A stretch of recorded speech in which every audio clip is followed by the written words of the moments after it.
কারা পাবে, কে পাবে? তখন আল্লাহ রাসূল বললেন, মান আলানাল কালামা, যার স্বভাব ভালো, নরম আচরণ, চাল চলন ভালো, যার সেই পাবে। সবচেয়ে দামি জান্নাত পাওয়া যায় চাল চলন ভালো আচরণ দিয়ে। আয়েশা রাদিয়াল্লাহু তাআলা আনহা বলেন, আল্লাহর নবী বলেছেন, ইন্নামাল মুমিনু ইয়াজদু বিহুসনি খুলুকিহি দারাজাতাস সাইমাল কায়েম। নিয়মিত তাহাজ্জুদ পড়ে যে নেকি পাওয়া যায়, ভালো আচরণে সে নেকি পাওয়া যায়। নিয়মিত নফল সিয়াম রোজা থেকে, বৃহস্পতিবার সোমবার রোজা থেকে, শাবানের একটানা 15 দিন সিয়াম থেকে, শাওয়ালের একটানা 7 দিন সিয়াম থেকে, আরাফার 1 দিন সিয়াম থেকে, মুহররমের 2 দিন সিয়াম থেকে, যুলহিজ্জার একটানা 9 দিন সিয়াম থেকে যত নেকি হয় ভালো আচরণে তত নেকি হয়। তার মানে একটা দিয়ে দুইটা, সেটা হলো ভালো আচরণ। এইটা দিয়ে দুইটা নেকি পাওয়া যায়, দুইটা আমলের, দুইটাই বড় বড় আমল। তার একটা হলো তাহাজ্জুদ আর একটা হলো নফল সিয়াম। দুটাই খুব বড় বড় আমল না, যার নিজস্ব বিনিময় হলো জান্নাত।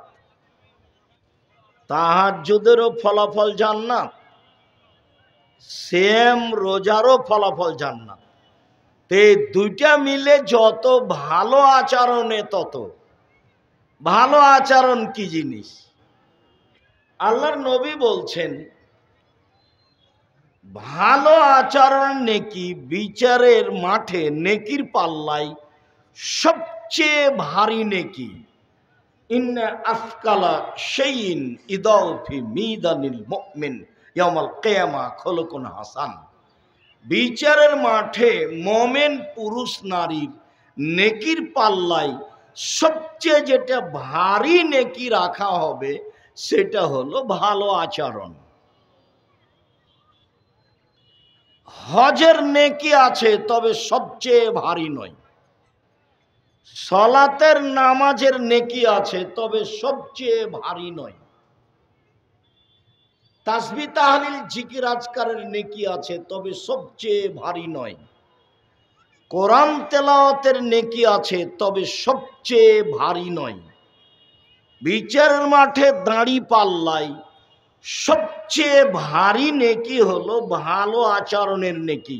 ভালো আচরণ কি জিনিস?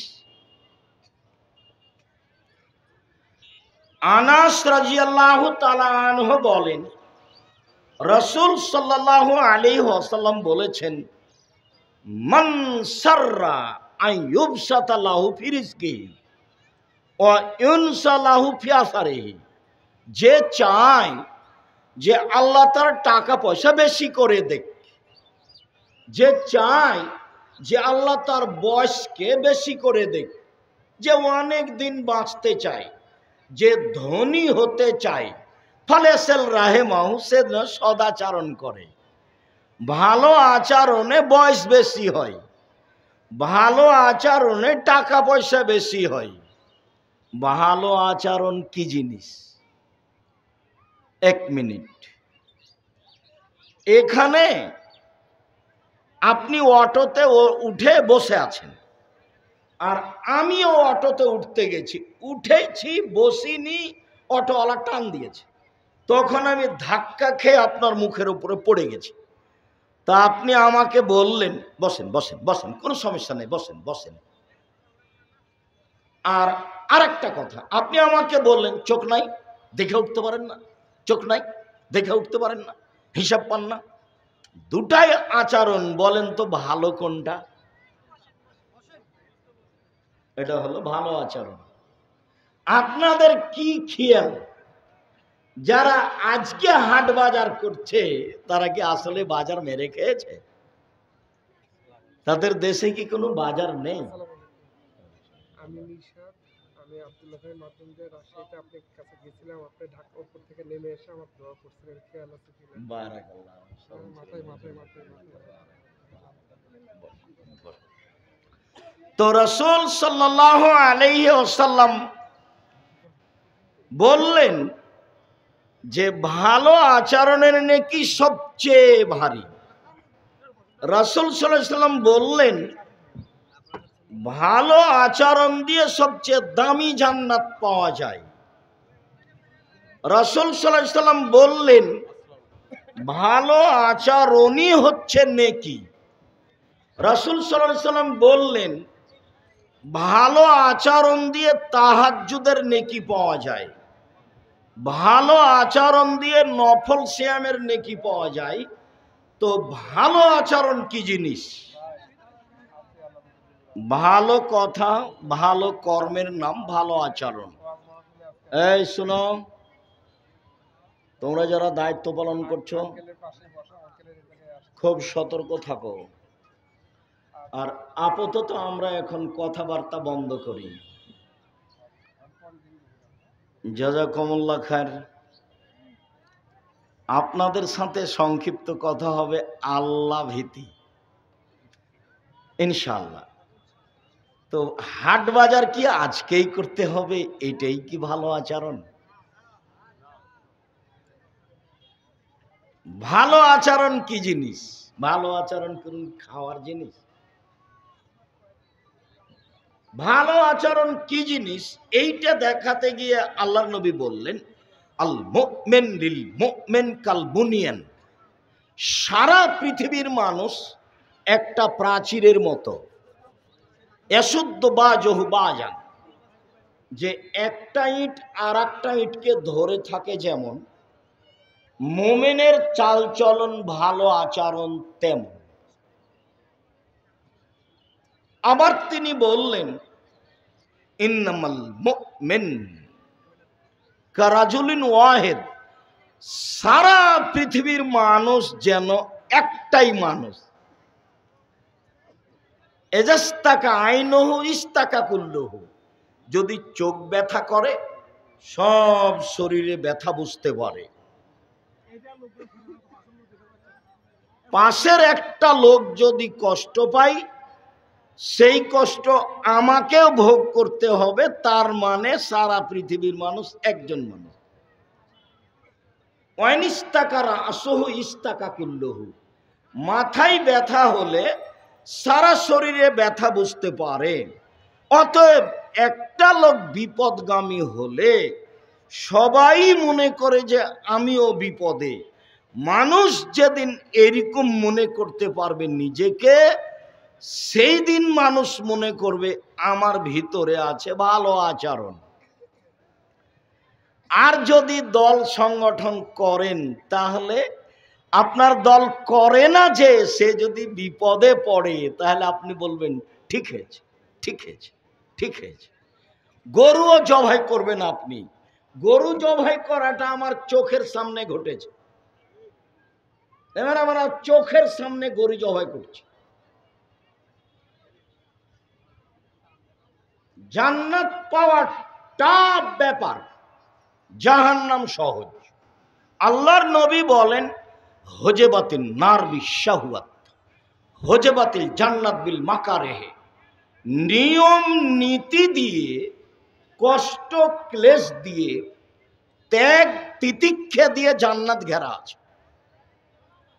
আর মনের ইচ্ছা দিয়ে জাহান্নাম ঘেরা আছে। মনের ইচ্ছা দিয়ে জাহান্নাম ঘেরা আছে। এইখানে আরো দুটা বাক্য রাসূলের বলে সামনে যাই কয়েক মিনিট।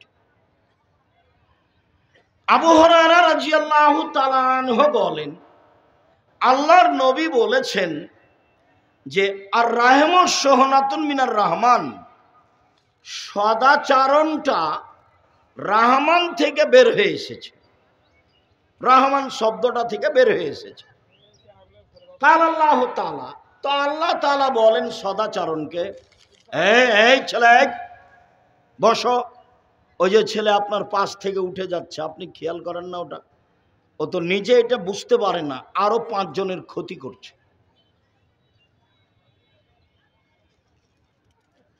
আল্লাহ তাআলা সদাচরণকে বলছেন, এই সদাচরণ, মান ওয়াসালাকে ওয়াসালতুহু, তোমাকে যে নিবে আমি আল্লাহ তাকে নিব। অমান কাতাকে কাতাতুহু, সদাচরণ তোমাকে যে ছেড়ে দিবে আমি তাকে ছেড়ে দেব। যার সদাচরণ নেই তার আল্লাহ নেই, তো খেতে পাই কিভাবে? হিন্দু যেভাবে পাই, ইহুদি খ্রিস্টান যেভাবে পাই।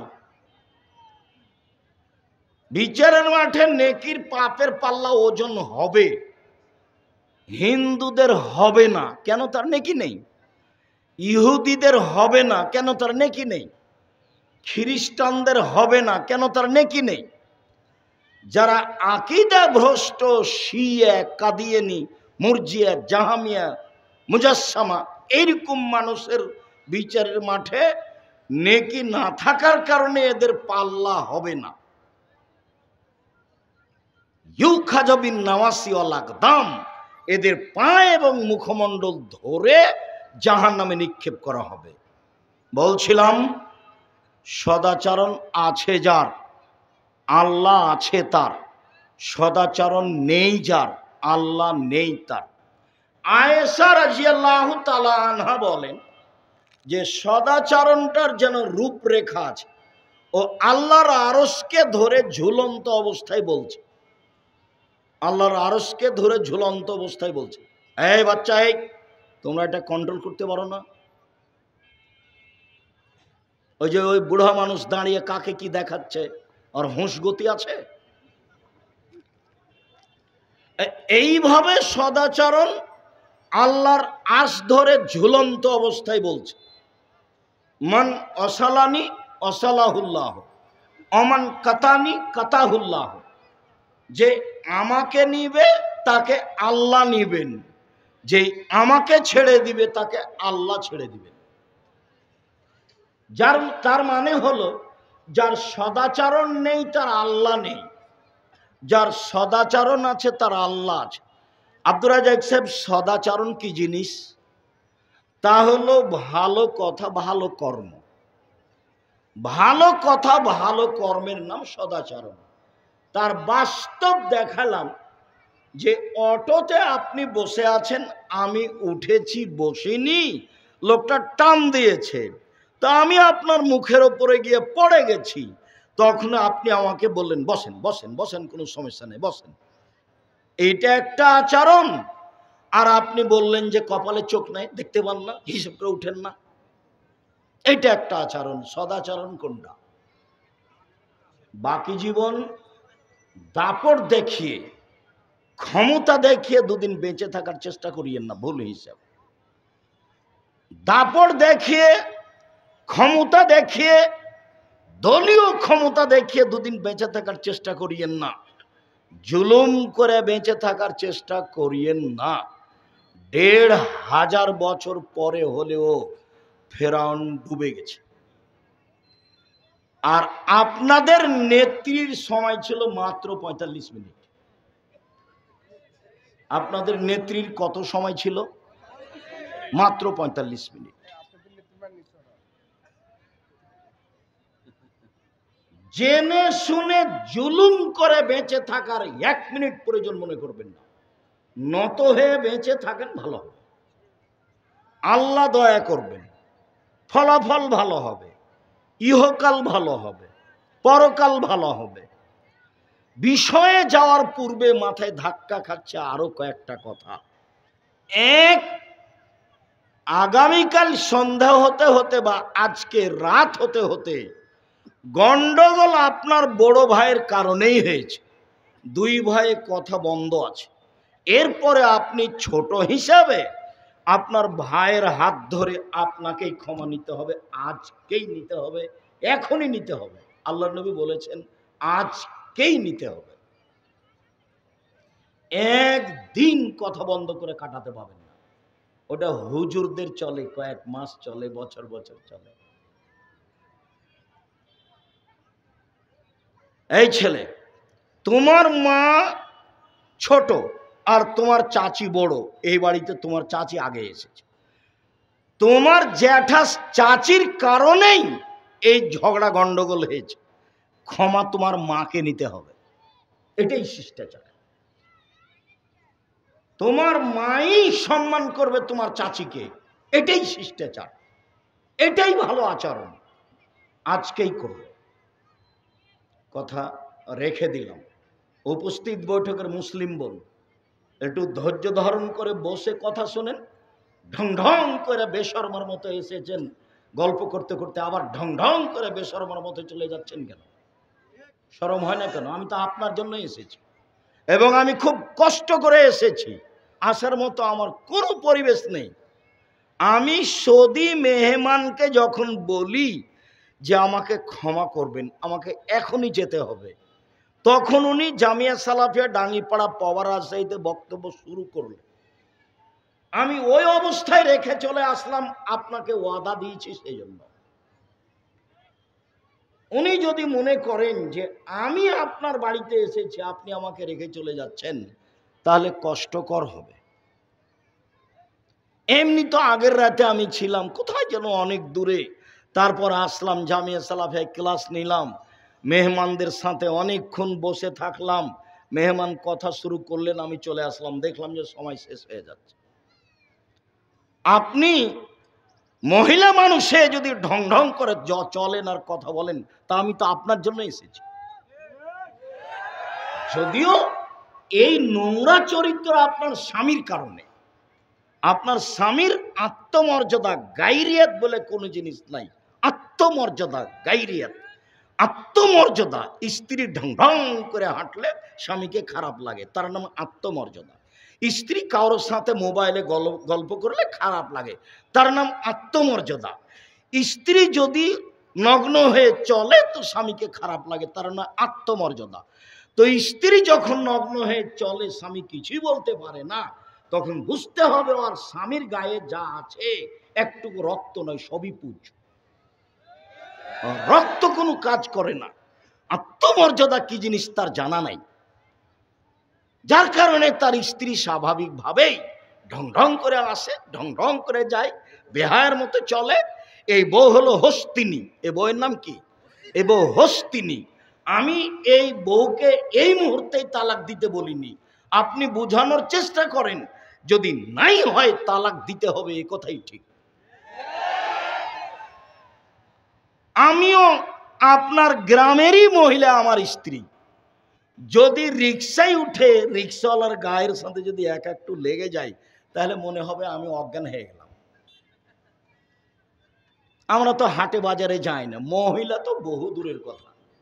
আপনাদের বাজপুর বাজিতপুরের মহিলা হাটে বাজারে যাওয়া তো বহু দূরের কথা, আমরা নিজেরাই যাই না। আমি এ যাবৎ কোনোদিন চায়ের স্টলে বসে এক কাপ চা খাইনি। জামিয়া সালাফিয়ার ভিতরে চায়ের স্টল আছে অনেক কয়েকটা, বিশাল। জামিয়া সালাফিয়া দেশের সবচেয়ে বড় প্রতিষ্ঠান, প্রায় ৫,০০০ ছেলে মেয়ে পড়াশোনা করে। জামিয়া সালাফিয়া যেটা রাজশাহী, সেটা প্রায় ৪০ বিঘার জমির উপরে, আর যেটা মহিলা শাখা হতে যাচ্ছে সেটা প্রায় ৭০ বিঘা জমির উপরে। জামিয়া সালাফিয়া রূপগঞ্জ নারায়ণগঞ্জ ঢাকা যেটা, সেটা প্রায় ১০০ বিঘা জমির উপরে। জামিয়া সালাফিয়া যেটা আপনার তেঘরা বিরল দিনাজপুর, সেটা প্রায় ২০ বিঘা জমির উপরে। জামিয়া সালাফিয়া ৩০০ জন শিক্ষক শিক্ষিকা, প্রতি মাসে বেতন লাগে ৩২ লক্ষ। প্রতি মাসে বেতন লাগে ৩২ লক্ষ। সৌদি মেহমানেরা আসে যায়, প্রায় সময় দেখা গেছে ১০ লাখ ১২ লাখ ১৫ লাখ করে খরচ আছে। আর আপনাদের জামিয়া সালাফিয়া সালাফি কনফারেন্সে রাজশাহীতে এবছর খরচ হয়েছে ১৭ লক্ষ, শুরু থেকে নিয়ে শেষ পর্যন্ত। প্রতিষ্ঠান আপনাদের। বলছিলাম আত্মমর্যাদা থাকা উচিত। এইবার চলেন ফিরে যাই। আল্লাহ তাআলা বলছেন ওর মধ্যে আর একটু থেকে গেছে, এটা গাইবান্ধা। গাইবান্ধা, রংপুর, লালমনিরহাট, নীলফামারী, কুড়িগ্রাম, পঞ্চগড়, ঠাকুরগাঁও, এইসব ডিস্ট্রিক্টের ৩টে চাল চলন বেশি খারাপ, আমার জানা অনুপাতে সারা বাংলাদেশের সব জেলার চেয়ে। অন্য দিক দিয়ে তারা ভালো থাকতে পারে, সেটা ভিন্ন কথা, যেটা আমার চোখে ধরা পড়েছে। তার এক নম্বর যেটা, সেটা হলো এই যে বৃহত্তর রংপুর, বৃহত্তর দিনাজপুরের মানুষেরা বনকে জমি দেয় না। জমির কথা যদি উঠে তাহলে একবারে আগুন হয়ে যায়, বলে বের হয়ে যা, বের হয়ে যাতে, কেন এসেছিস, কিসের জমি? যখন আমি বলেছি যে তোমার দাদা 15 শতক জমি রেখে গেছে, তোমার বাপ নিবে 10 শতক আর তোমার ফুফু নিবে 5 শতক, তোমার বাপ সকালে নিবে আর তোমার ফুফু বিকেলে নিবে, এটা প্রমাণ করো দেখি। তখন বলছে জি না, একসাথে নিবে। তখন আমি বলেছি দেখো, তোমার বাপকে যদি আমি কুকুর সিরিয়ালের চেয়ে খারাপ প্রমাণ করতে না পারি, আমি আব্দুর রাজ্জাক আর জিন্দেগি কোনোদিন বক্তব্য দিব না। সেটা আমি বলিনি, আল্লাহ তাআলা বলছেন। বুঝেও বুঝে না, ওরা অন্তর আছে, বুঝে না, বুঝা দরকার। দেখেও দেখে না, ওদের চক্ষু আছে, দেখে না। শোনেও শোনে না, ওদের কান আছে, শোনে না। উলাইকা কাল আনাম, তারা পশু প্রাণীর মতো, তারা গরু ছাগলের মতো, তারা কুকুর সিরিয়ালের মতো, বালু মাজাল বরং তার চেয়ে খারাপ। তুমি বলো আমার বাপ ভালো, 10 বছর হলো তোমার দাদা মরা। তুমি যদি আমাকে বলো, আমি আব্দুর রাজ্জাক বিন ইউসুফ আমার বাপকে মাটি দিয়ে এসে আগে জমি ভাগ করেছি, তারপরে খেয়েছি। যদিও জমি আমি আবাদ করি না, আমার ছোট ভাই জমি দেখেইনি, ও বরিশালে থাকে, বরিশাল সরকারি মডেল কলেজের শিক্ষক। আমরা জমি জায়গায় যাই না। আমার মা কোনোদিন ওইসব পছন্দ করতেন না, আমরাও যাই না। আমার মা মরাও 4-5 বছর হয়ে গেল, তারপরে খোঁজ নি না, ওই পাতাই পড়ি না। কি হয়, আমার বোনের স্বামীরা দেখে, তারা তাদের মতো দেখে, তাদের মতো খাই, এ নিয়ে আমরা পাতা পড়ি না। তবে ভাগ করেছি কবর দিয়ে। 2, এই বৃহত্তর 2 জেলার অন্তর্ভুক্ত জেলার মানুষেরা যৌতুক নেই, ছেলের শ্বশুরের কাছে টাকা নেই। তখন আমি বলেছি তোমার বাপের ভিক্ষা করে খাওয়া উচিত।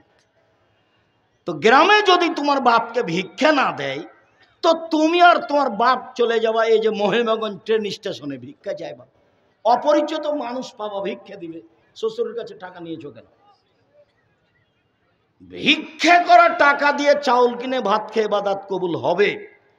ভিক্ষা করা টাকা দিয়ে চাউল কিনে ভাত খেয়ে ইবাদত কবুল হবে। ভিক্ষা করা টাকা দিয়ে চাউল কিনে ভাত খেয়ে ইবাদত কবুল হবে। যৌতুকের টাকা দিয়ে চাউল কিনে ভাত খেয়ে ইবাদত কবুল হবে না, এ টাকা হারাম। এই যে আমি বললাম, দেখি কিয়ামত পর্যন্ত সময় থাকলো কোন মায়ের বেটা এভাবে উল্টে ধরতে পারে। 90 সাল থেকে মাঠে আছি, 90 সাল থেকে, আজকে নতুন নয়। আর এই কথাই বলে আসছে 90 সাল থেকে। আগামীকাল সন্ধ্যা হতে হতে খাটখাটলা, চকি বাক্স, মোটর সাইকেল, সাইকেল, টাকা পয়সা 24 ঘন্টার মধ্যে ফেরত দিতে হবে তোমার শ্বশুরকে। কাপুরুষ নিয়েছো কেন? বাপ বেটা কাপুরুষ, ভিক্ষা করে খেতে পারো না, নিবা কেন? ও তো হারাম। তোমার শ্বশুর মেয়ে মানুষ করে তোমাকে দিয়েছে, এই জন্য তুমি আলহামদুলিল্লাহ বলো। তুমি এখানে টাকা নিতে গেলে কেন? কোন শরমে নাও, কোন লজ্জাতে নাও, টাকা নিবা কেন? বাপের জমি আছে, জমিদারি করে খাও।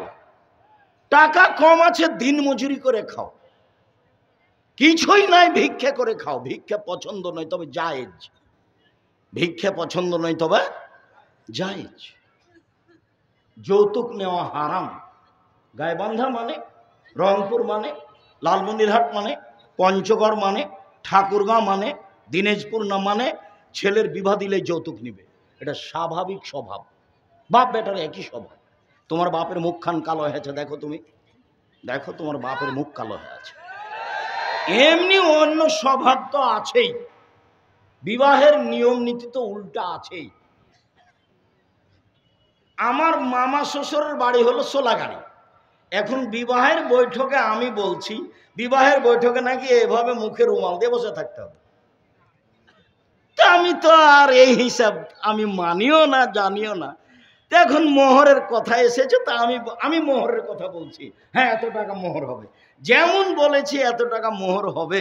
আমার মামা শ্বশুর লাভ দিয়ে উঠে বলছে বিবাহ উঠিয়ে দাও, বিবাহ উঠিয়ে দাও, এই ছেলে দিয়ে বিবাহ দেওয়া হবে না। বর বিবাহের বৈঠকে কথা বলে। এবার বাড়ির ভিতরে গিয়ে এতই হইচই লাগালছে, তা আমার শাশুড়ি বলছেন তার ছেলেরাকে, চুপ থাকো, কে কথা বলবো না। যেমন ভাবে বিবাহের শুরু থেকে না শেষ পর্যন্ত একটা নিয়মও জায়েজ নয়। আমার এক চাচা শ্বশুর, আমি মেয়ের কাছে বিবাহ পড়াইনি, আমি ছেলের কাছে বিবাহ পড়িয়ে বৈঠকের দোয়া পড়ে শেষ করে চলে গেছি। তখন আমার চাচা শ্বশুর আবার ওই মেয়েটার কাছে গিয়ে বিবাহ পড়াচ্ছে। সে পরে আমার কথা আসছে এখানে, মেয়ের কাছে বিবাহ পড়ানো হারাম, নাজায়েজ। মেয়ের বাপ তো এখানে বলছে এত টাকা নগদ, এত টাকা বাকি, আমার মেয়ে তোমার সাথে বিবাহ বন্ধনে আবদ্ধ হতে রাজি। তখন ছেলে বলবে আমি কবুল করলাম, তার নাম বিবাহ। বিবাহতে বাপ লাগে, বিবাহতে দুজন সাক্ষী লাগে। রংপুর, দিনাজপুর, লালমোহন, নীলফামারী, কুড়িগ্রাম, পঞ্চগড়, ঠাকুরগাঁ, গাইবান্ধা, জয়পুরহাট, এইসব ডিস্ট্রিক্টে উকিল বাপ লাগে, উকিল বাপ হারাম। তবে এইসব ডিস্ট্রিক্টের একটু সুবিধা আছে, সেদিন থেকে উকিল বাপ হয় না।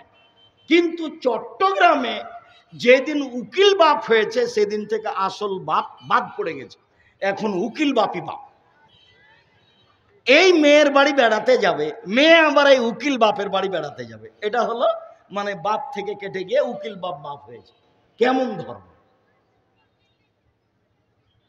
কেমন ধর্ম! আরে কিছু নোংরা কথা বইও লেখা আছে এভাবে। যখন আমি বলেছি কোর্টের বিবাহ বাতিল, কোর্টের বিবাহ বাতিল, কোর্টের বিবাহ বাতিল, আল্লাহ নবী বলেছেন যেই মেয়ে নিজে নিজে বিবাহ বসেছে সেই বিবাহ বাতিল, সেই বিবাহ বাতিল, সেই বিবাহ বাতিল। তিনি বলেছেন লা নিকাহা ইল্লা বিওয়ালিন, বাপ ছাড়া বিবাহ নেই। তিনি বলেছেন লা নিকাহা ইল্লা বিশাহিদাইনি, দুইজন সাক্ষী ছাড়া বিবাহ নেই। কিছু কিছু ফেকার বইয়ে লেখা আছে যে একজন যুবক যদি বলে দুইজন লোককে আপনারা দুইজন সাক্ষী থাকেন, এইটা আমার বউ, রাস্তার একটা মেয়েকে ধরে, তখন তারা দুইজন বলছে আমরা দুইজন সাক্ষী আছি, এইটা আপনার বউ, তাহলে বউ হয়ে গেছে, বইয়ে লেখা আছে, তো সেটাই ধর্ম হয়ে গেছে। আল্লাহর নবী বলছেন বাপ ছাড়া বিবাহ হবে না। তখন আমি বলেছি ওই বইয়ের কলম, বইয়ে যেটা লেখা আছে। আর গাইবান্ধার সেই ভদ্রলোক খেপে আমাকে বলছে কোন সাহসে আপনি বলেন যে কাজী সাহেবের খাতাকে টয়লেট পেপার হিসেবে ব্যবহার করতে হবে। আমি বলছি আমি যেটুকু বলেছি সেটুকু কম বলেছি। আল্লাহর নবী বলেছেন বিবাহতে দুইজন সাক্ষী লাগবে, আর আপনার খাতাতে দেওয়া আছে 4 জন সাক্ষী। তা আমি কি আল্লাহর নবীকে অপমান করেছি না আপনি করেছেন? খাতাতে কয়জন আছে? 4 জন। আবার খাতা ভাগ করেছে, ছেলের পক্ষ থেকে 2 জন, মেয়ের পক্ষ থেকে 2 জন। অথচ আল্লাহর নবী এই ভাগ করেননি। আল্লাহর নবী বলেছেন একটা বিবাহ বৈধ হওয়ার জন্য কয়জন সাক্ষী লাগে? 2 জন। পক্ষ হিসাবে নেই, 2 জন সাক্ষী লাগবে বিবাহ বৈধ হওয়ার জন্য, এই কথা আল্লাহর নবী বললেন। তখন আমি বলেছি জনাব আপনার খাতাটা আমার কাছে পুঁথির গানের মতো, ওই বইয়ের মতো যেই বইয়ে লেখা আছে হেডলাইন। হেডলাইন কি আছে? অবিবাহিত ছেলে মেয়ের পড়া নিষেধ। তো যে দেখে সেই পড়ে, যে দেখে সেই পড়ে, যে দেখে সেই পড়ে। কি রে, কি লেখা আছে এখানে? তো আমিও পড়েছি, তখন আমার বিবাহ হয়েছে, বিবাহের পরে আমি পড়েছি। এখন হেডলাইনের পরে লেখা আছে ভরা পেটে স্ত্রী মিলন হলে ছেলে ভ্যাংচা হয়, সফরের পূর্বে স্ত্রী মিলন হলে ছেলে টেরা হয়, চন্দ্র সূর্য গ্রহণের সময় স্ত্রী মিলন হলে ছেলে কানা হয়। আমি বললাম আপনারা এই সম্পূর্ণ কথা কোরআন মাজিদের সরাসরি বিপরীত। যারা বই পড়ে তাদের সংশোধন করে লিখতে হবে। আল্লাহ বলছেন নিসাউকুম হারসুল লাকুম ফাতু হারসাকুম আন্না শাইতুম, পৃথিবীর মানুষ তোমাদের স্ত্রী তোমাদের জমি, পৃথিবীর মানুষ তোমাদের স্ত্রী তোমাদের ক্ষেত। তোমরা তোমাদের জমিতে আসো, তোমরা তোমাদের খেতে আসো, তোমাদের ইচ্ছা মতো, সকালেই কি বিকেলেই কি ভরা পেটেই কি সফরের পূর্বেই কি, চন্দ্রগ্রহণ লাগলেই কি আর না লাগলেই কি, তো আল্লাহ বলছে। তখন বলেছে আপনার খাতা, এই বই আর ওই হুজুরের বক্তব্য পুথির গানের মতো। পুথির গান মানে 6 মাসের রাস্তা মর্দ 6 দিনে গেল, ঘোড়ায় চড়িয়ে মর্দ হাঁটিয়া চলিল। 6 মাসের রাস্তা মর্দ 6 দিনে গেল, ঘোড়ায় চড়িয়া মর্দ হাঁটিয়া চলিল। ঘোড়ায় চড়ে কি করে গেল? হেঁটে গেল, পুথির বইয়ের মতো। ফাতেমা কান্দিয়া কয়, আজ বুঝি হুসাইন কারবালাতে শহীদ হয়। ফাতেমা কান্দিয়া কয়, আজ বুঝি হুসাইন কারবালাতে শহীদ হয়। যেদিন হুসাইন শহীদ হন ইরাকের মাটিতে, কারবালার মাঠে, তার 49 বছর আগে ফাতেমা মারা গেছে। কতদিন আগে? 49 বছর আগে। তো এই কথাটা ফাতেমা বলবেন কি করে? এটা ধর্ম? ওমর রাদিয়াল্লাহু তাআলা আনহু যদি আজকে বেঁচে থাকতেন, তাহলে এই দেশের 1999 জন বক্তার আজীবন জেল হতো। আজ যদি উনি বেঁচে থাকতেন, তাহলে 1999 জন বক্তার আজীবন জেল হতো, যারা কেউ বের হতে পারত না। ধর্ম এরকম নয়। আপনি আর আমি যেভাবে বুঝেছি, ধর্ম এরকম নয়। ধর্ম একজনের কথা দিয়ে চলে, যার নাম মোহাম্মদ সাল্লাল্লাহু আলাইহি সাল্লাম। 1 গিলাস পানি পান করলে কয়টা বিধান লাগে? 5টা। এটা নগদ, এখানে লুকানো কিছু নাই, সব নগদ। ইসলাম ধর্ম হচ্ছে সব নগদ। আল্লাহর নবী বলেন, 2 শ্রেণীর মানুষ জাহান্নামে যাবে না। 1, আল্লাহর ভয়ে কাঁদে যে। 2, আল্লাহর রাস্তায় পাহারা দেয় যে। রাসূল সাল্লাল্লাহু আলাইহি সাল্লাম বললেন, লা ইয়ালিজার রাজুলুন নারা বাকামিন খাশিয়াতিল্লাহ হাত্তা ইয়ালিদাল লাবানু ফি যারে। আল্লাহর ভয়ে কাঁদে যে, তার জাহান্নামে যাওয়া ওইরকমই অসম্ভব। গাভীর বাঁট থেকে চাপ দিয়ে দুধ বের করে ভিতরে ঢোকানো যেমন অসম্ভব। গাভীর বাঁট থেকে চাপ দিয়ে দুধ বের করে ভিতরে ঢোকানো যেমন অসম্ভব, আবার ভিতরে ঢোকানো যেমন অসম্ভব, আল্লাহর ভয়ে কাঁদে যে, তার জাহান্নামে যাওয়া তেমনি অসম্ভব। রাসূল সাল্লাল্লাহু আলাইহি সাল্লাম বললেন, 3 শ্রেণীর মানুষ জান্নাতে যাবেই যাবে। 3 শ্রেণীর মানুষ জান্নাতে যাবে। তার 1 শ্রেণীর মানুষ আল্লাহর ভয়ে কাঁদে যে, 2 শ্রেণীর মানুষ আল্লাহর রাস্তায় পাহারা দেয় যে, 3য় শ্রেণীর মানুষ বেগানা অপর নারীকে দেখে চক্ষু নিচু করে যে, মহিলাকে দেখে চক্ষু নিচু করে যে, সে জান্নাতে যাবেই। বলো তোমার মোবাইলের কি হবে? তোমার মোবাইলে দিনরাত ল্যাংটা মেয়ে নাচে, তুমি চক্ষু ঠান্ডা করো, তুমি কলিজা ঠান্ডা করো, তুমি মন ঠান্ডা করো, তুমি জান্নাতের মেয়ে ভোগ করতে চাও। শুনুন, 3টে পাপের কারণে পৃথিবীতে 3টে বিপদ আসবে। 3টে পাপের কারণে পৃথিবীতে 3টে বিপদ আসবে। 3টে পাপের কারণে পৃথিবীতে 3টে বিপদ আসবে। 1, ভূমিকম্প হবে। 2, আকার আকৃতি পরিবর্তন হবে। সন্ধ্যায় থাকবে মানুষ, সকালে হবে শুকুর। সন্ধ্যায় থাকবে মানুষ, সকালে হবে বানর। 3, সমস্যা নেমে আসবে। মসজিদে মারামারি, মাদ্রাসায় মারামারি, রাস্তাঘাটে মারামারি, কেউ কাউকে মানবে না। জমির দাম যা, রেস্টি খরচ তাই, সব সমস্যা নেমে আসবে 3টে পাপের কারণে। 1, ভূমিকম্প হবে। 2, আকার আকৃতি পরিবর্তন হবে। 3, সমস্যা নেমে আসবে। পাপ 3টা বলি। 1, এই যে সারেবুল খমরা, মানুষ যখন বিড়ি তামাক জর্দা সিগারেট গুল নেশাদার দ্রব্য খাবে, পেপসি ঠান্ডা কোকাকোলা আরসি খাবে। আমি পেপসি ঠান্ডা কোকাকোলা আরসি 30 বছর থেকে না করে আসছি। আল্লাহর নবী বলেছেন, আমার উম্মত মদ খাবে, নাম দিবে অন্য, আপনি বের করেন সেটা কোনটা। আর আপনি এগুলোর ইতিহাস পড়ে দেখেন, বিপদ নেমে আসবে। 2, জাহারাতিল কায়নাত, মেয়েরা যখন নাচবে, সব মোবাইলে মেয়ে নাচে, সব দোকানে মেয়ে নাচে, সব বাড়িতে মেয়ে নাচে।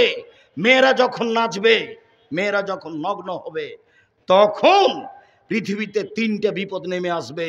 তিন, জারাববিল মাসেফ, যখন বাদ্যযন্ত্র প্রকাশ পাবে, সব মোবাইলে বাজনা বাজে, প্রায় সব দোকানে বাজনা বাজে, প্রায় সব বাড়িতে বাজনা বাজে, প্রায় সব গাড়িতেই বাজনা বাজে। বিবাহ শাদী হয় না বাজনা বাজা ছাড়া। ওরা হচ্ছে অশিক্ষিত পুরুষ।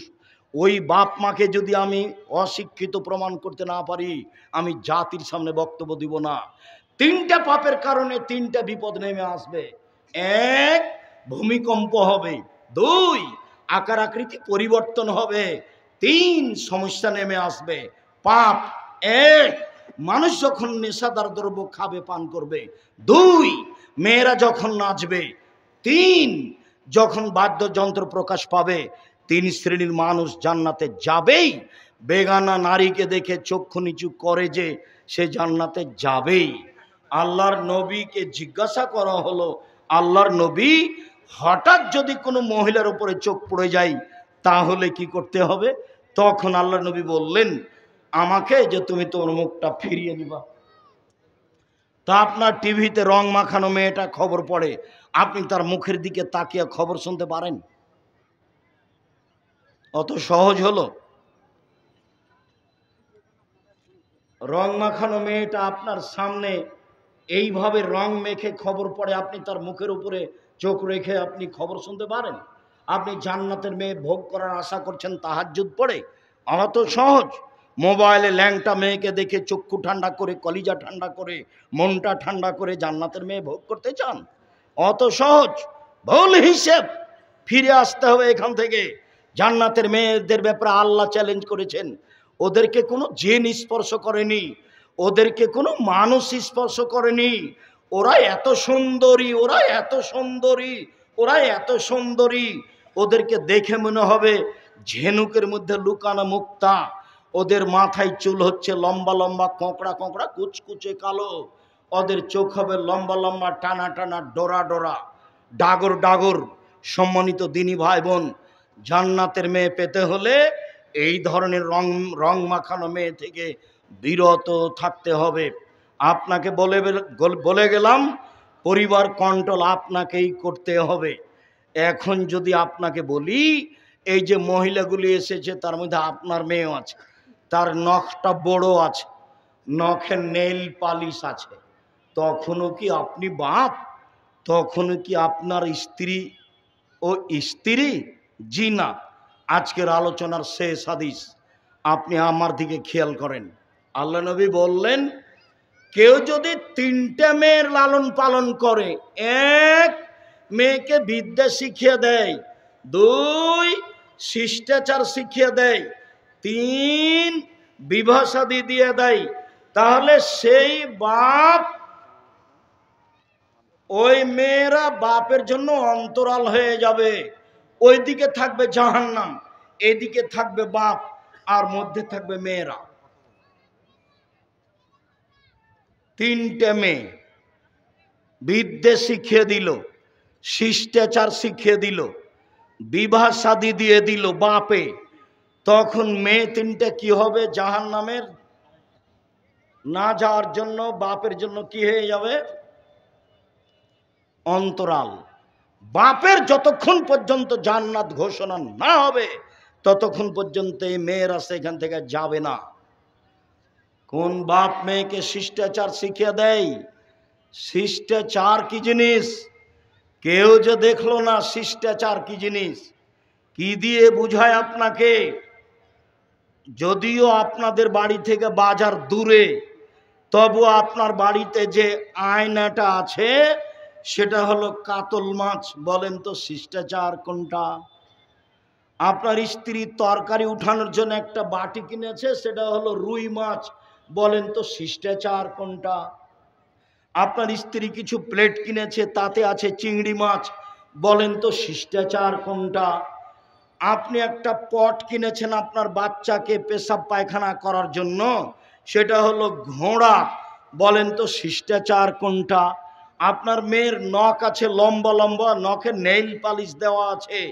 ইহুদি খ্রিস্টানদের পতিতালয়ের মেয়েদের বৈশিষ্ট্য হচ্ছে নখে নেইল পালিশ দেওয়া। ইহুদি খ্রিস্টানদের পতিতালয়ের মেয়েদের বৈশিষ্ট্য হচ্ছে নখে নেইল পালিশ দেওয়া। ইহুদি খ্রিস্টানদের পতিতালয়ের মেয়েদের বৈশিষ্ট্য হচ্ছে নখ বড় রাখা, নখে নেইল পালিশ দেওয়া। বলেন তো শিষ্টাচার কোনটা? কি দিয়ে বুঝায় আপনাকে আমি শিষ্টাচার কি জিনিস? আল্লাহর নবী বললেন মেয়েকে বিদ্যা শিখিয়ে দিল, শিষ্টাচার শিখিয়ে দিল, বিবাহ শাদী দিয়ে দিল, তাহলে সেই বাপ জান্নাতে যাবেই। শিষ্টাচার বিরোধী যত কাজ